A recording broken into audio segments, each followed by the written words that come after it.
So let's now learn justifying Millikan's observation through Einstein's observation. Okay. तो अभी तक जो बेसिक चीज़ हमने पढ़ा वो एक लिख लेते हैं, ये बहुत काम में आएगा अगर याद रख पाओ तो। इंटेंसिटी जब बढ़ाते हैं तब भी एनर्जी बढ़ता है लाइट का, रेडिएशन का। लाइट का या रेडिएशन का एक ही बात है। और अगर फ्रीक्वेंसी भी बढ़ाते हैं तब भी रेडिएशन का एनर्जी बढ़ता है। अगर इंटेंसिटी बढ़ाता है एनर्जी कैसे बढ़ता है? नंबर ऑफ फोटोन इंक्रीज हो जाता है। रेडिएशन में नंबर ऑफ फोटोन इंक्रीज हो जाता है। और फ्रीक्वेंसी जब बढ़ाते हैं तब एनर्जी कैसे इंक्रीज होता है? जब फ्रीक्वेंसी बढ़ाते हैं तब energy of each photon increase हो जाता है। तो ये है डिफरेंस दोनों में। ये वाला चीज़ वेव थ्योरी नहीं कह सकता था। वेव थ्योरी का कहना था कि फ्रीक्वेंसी से कुछ होता नहीं है, इंटेंसिटी जो है होता है। इंटेंसिटी करता है जो मर्जी, मतलब इंटेंसिटी बढ़ाओगे तो एनर्जी बढ़ेगा, नहीं तो नहीं। लेकिन पार्टिकल थ्योरी बोला नहीं, फ्रीक्वेंसी भी बढ़ाओगे तब भी एनर्जी बढ़ेगा, इंटेंसिटी बढ़ाओगे तब भी एनर्जी बढ़ेगा।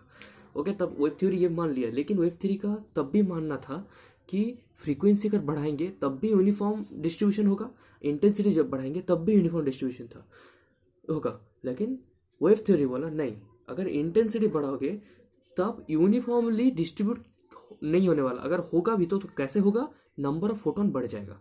और फ्रीक्वेंसी बढ़ाओगे तो ईच फोटोन का एनर्जी बढ़ेगा। तो ये वाला डिफरेंस अपने पास लाया पार्टिकल थ्योरी। ओके, तो इंटेंसिटी वाला तो हम आगे जान चुके हैं कि कैसे फोटोन बढ़ते हैं। तो सारा कुछ होता है। तो एक बार रिवाइज कर लेते हैं।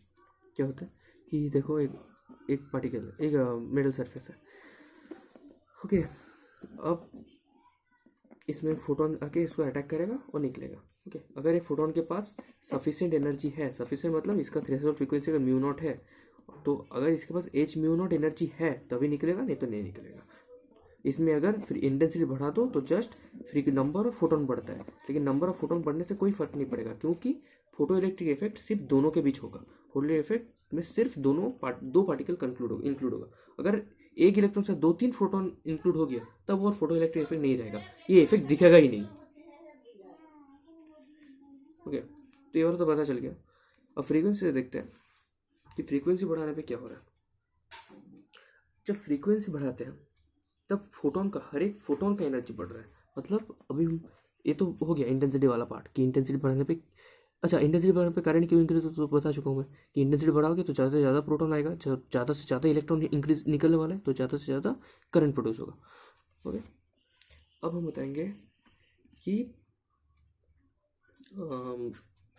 फोटोन है, मतलब इलेक्ट्रॉन तो निकल गया, फ्रीक्वेंसी बढ़ाने पे कैसे काइनेटिक एनर्जी चेंज होता है। मतलब dependence of kinetic energy on frequency. ये क्यों हो रहा है या क्या हो रहा है, ये वाला समझते हैं। जब मैं चीज़ का फ्रीक्वेंसी बढ़ा रहा हूँ तो हर एक फोटोन का एनर्जी इंक्रीज हो रहा है। तो हर एक फोटोन का जब एनर्जी इंक्रीज होता है, एक फोटोन का एनर्जी इंक्रीज होता है, तब वो ज़्यादा एनर्जी से हिट करने वाला है इलेक्ट्रॉन को, और इलेक्ट्रॉन निकलेगा। ठीक है, मान लो इसके पास μ1 एनर्जी था। ओके, एक रेडिएशन था जिसमें μ1, मैंने 3 रेडिएशन, एक मेटल पर 3 रेडिएशन करवाए। ठीक है, ये था मेटल मेरा।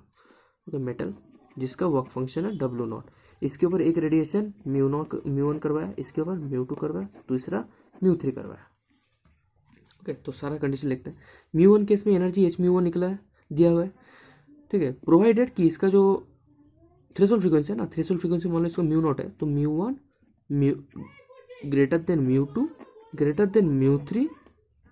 ठीक है sir, greater than μ3 greater than μ0, मतलब सारा थ्रेशोल्ड फ्रीक्वेंसी से ज़्यादा है। और इन दो तीनों में रिलेशन ये वाला है। तो Hμ1 इक्वल टू क्या होगा? कुछ एनर्जी चला जाएगा वर्क फंक्शन में, इलेक्ट्रॉन निकालने में, और बाकी का एनर्जी काइनेटिक एनर्जी उस जो निकला है उसका। ठीक है, तो पहला को 1 लिखता हूँ। दूसरा केस में सिमिलर चीज़ लिखूंगा, वर्क फंक्शन, फिर निकालने के बाद जो काइनेटिक एनर्जी। और तीसरा केस में भी work function plus kinetic energy 3। अब देखो, कंपेयर करो। अगर μ1 ग्रेटर देन μ2 है तो obviously Hμ1 greater than μ2 greater than Hμ3 होने वाला है। तो Hμ1 की जगह ये वाला लगाते हैं, तो क्या होगा? W0 plus kinetic energy 1 must be greater than W0 plus kinetic energy 2 must be greater than W0 plus kinetic energy 3, W0 cancel, तो यहाँ से आ गया kinetic energy 1 greater than kinetic energy 2 greater than kinetic energy 3। तो यही है, तो यही order follow हो गया कि μ1 अगर ग्रेटर देन μ2 है, अगर ग्रेटर देन μ3 है, तो ऑब्वियसली काइनेटिक एनर्जी भी सेम चीज फॉलो करने वाला है। Kinetic energy 1 greater than kinetic energy 2 greater than kinetic energy 3, direct relation है। और इस पे एक बहुत अच्छा चीज़ देखो, इस पे इंटेंसिटी का कोई रिश्ता नहीं है। क्यों नहीं है? क्योंकि इंटेंसिटी क्या करता है, नंबर ऑफ फोटोन बढ़ाता है। एक फोटोन का तो एनर्जी नहीं बढ़ाने वाला ना, तो क्वेश्चन ही नहीं आता है काइनेटिक एनर्जी बढ़ाने का इस केस में। ठीक है, तो ये वाला चीज़ जस्टिफाई होगी अपना। तो अब चलो देखते हैं दूसरा वाला, टाइम लैग वाला, कि टाइम लैग को कैसे जस्टिफाई करते हैं। वेव थ्योरी कहता है कि अगर एक इलेक्ट्रॉन इधर बैठा हुआ है तो धीरे धीरे करके सारा वेव फ्रंट आएगा, तो वो करने में थोड़ा टाइम लगेगा। एटलीस्ट इतना जल्दी तो नहीं हो सकता, 10 सेकेंड की स्पीड में तो नहीं हो सकता। तो वो वाला थ्योरी को एक्सप्लेन करते हैं आइंस्टाइन। क्या बोला कि फोटो इलेक्ट्रिक इफेक्ट भाई साहब एक कोलिशन वाला फिनोमेनन है, जिसमें दो पार्टिकल कोलाइड करेगा, ओनली 2 पार्टिकल।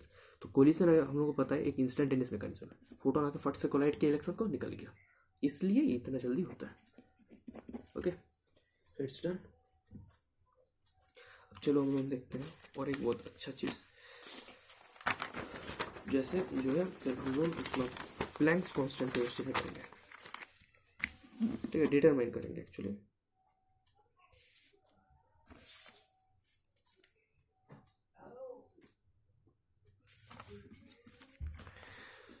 क्या करेंगे, डिटर्मिनेशन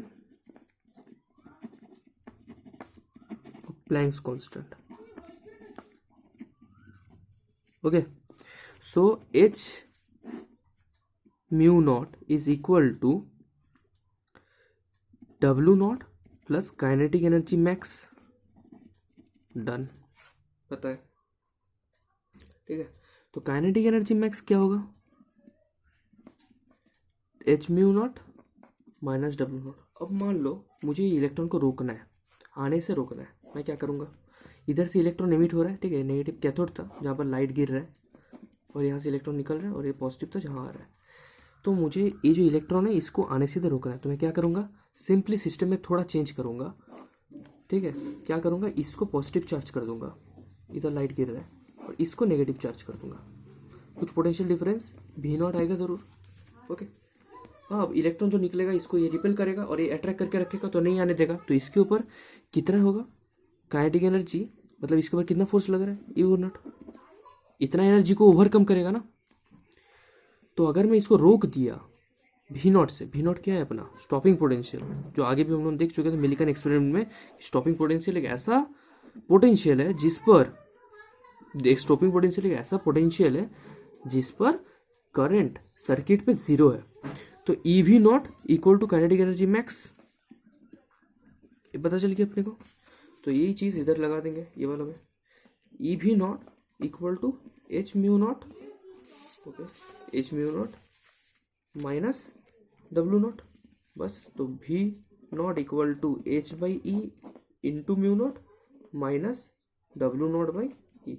देखो इसको कंपेयर करो, y equal to mx plus c से। ठीक है, mx प्लस, अच्छा मैं म्यू नॉट क्यों लिख रहा हूँ, इसको म्यू लिखते हैं ना, म्यू नॉट तो थ्रेशोल्ड हो गया, sorry mu, mu obviously mu energy आ रहा है ना। ठीक है, तो y equal to mx plus c से कंपेयर करो, तो देखो ग्राफ को जैसा बन गया, नेगेटिव इंटरसेप्ट है W0 by E, W0 by E negative intercept है, तो ऐसे करके इंक्रीज, ऐसे करके ग्राफ हो रहा है। ये वाला कोऑर्डिनेट क्या है पता, माइनस W0 बाई, इस चीज़ का मैग्नीट्यूड अगर लिखो तो W0 बाई। और ये वाला क्या है, जहाँ पर y 0 हो रहा है, मतलब V0 0 हो रहा है, y मतलब V0, और V0 मतलब स्टॉपिंग पोटेंशियल, और ये वाला है कितना, म्यू फ्रीक्वेंसी। ये क्या है, स्टॉपिंग पोटेंशियल। ठीक है, और ये है फ्रीक्वेंसी। तो हम लोग देखेंगे किस केस पे स्टॉपिंग पोटेंशियल 0 हो रहा है। सिंपली इसे 0 पुट करो तो क्या आएगा, ये वाला पॉइंट आ गया। फिर देखो 0 पुट करके h by E into mu minus W0 by e equal to 0, e cut गया तो म्यू आ गया डब्ल्यू नॉट बाई एच। तो ये वाला पॉइंट आ गया अपना डब्ल्यू नॉट बाई एच। अब देखो tan theta, what is tan theta, m जिसका वैल्यू है एच बाई ई। तीन चीज पता चल गया।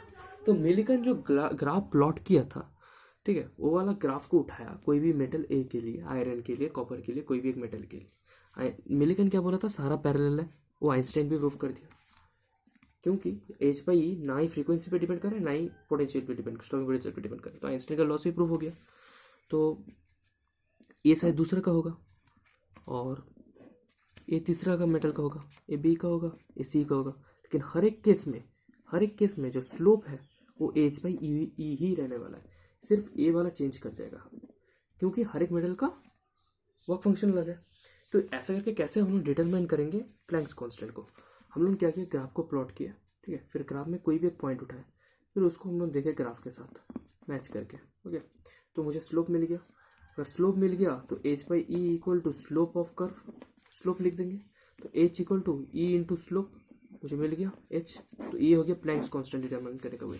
अब दूसरा, वर्क फंक्शन कैसे डिटरमाइन करें। कोई भी मेटल है उसका मुझे वर्क फंक्शन नहीं पता है, कैसे डिटरमाइन करें। सिंपली मेटल को लो, उसके ऊपर एक्सपेरिमेंट करो, फ्रीक्वेंसी दूसरा अलग अलग फ्रीक्वेंसी का लाइट उस पर इंसिडेंट करो और देखो कौन सा पोटेंशियल पे कोई भी करंट नहीं फ्लो कर रहा है, मतलब ये वाला ग्राफ को प्लॉट करो, ठीक है। वो हम लोग जो रीड किए थे ये वाला सिस्टम पे, ऐसा एक सिस्टम था, याद है, ऐसा वोल्ट मीटर बैठा हुआ था, इधर एम मीटर था और इधर ऐसा करके रियोस्टेट था, फिर इधर एक बैटरी था। इस केस में मैच कर लो कि फ्रीक्वेंसी वैरी करते जाओ और देखो पोटेंशियल सेट कर करके, ठीक है, कौन सा पोटेंशियल पे करंट एकदम जीरो हो रहा है, तो वो कर करके एक ग्राफ प्लॉट कर लो, ठीक है। मान लो ऐसा करवा गया मेरा, ऐसा ग्राफ आ गया मेरा, हाँ, ऐसा स्ट्रेट लाइन होगा ऑब्वियसली, ग्राफ आ गया, मेरे को ये पता है एच बाई ई। हाँ, अगर मुझे ये डिटरमाइन करना था तो मैं तो इससे कर सकता हूँ, ये टेक्निक से। अब एच बाई, अब ये वाला प्लॉट मुझे पता है डब्ल्यू नॉट बाई ई होने वाला है, माइनस डब्ल्यू नॉट बाई ई होने वाला है ना, नेगेटिव स्लोप में, इसलिए माइनस डब्ल्यू नॉट बाई ई। तो ये वाला कोऑर्डिनेट को मैं उठाया, वाई इंटरसेप्ट का कोऑर्डिनेट को मैं उठाया, उसको मैंने इक्वेट कर दिया W naught by E is equal to Y intercept, done. तो W naught is equal to Y intercept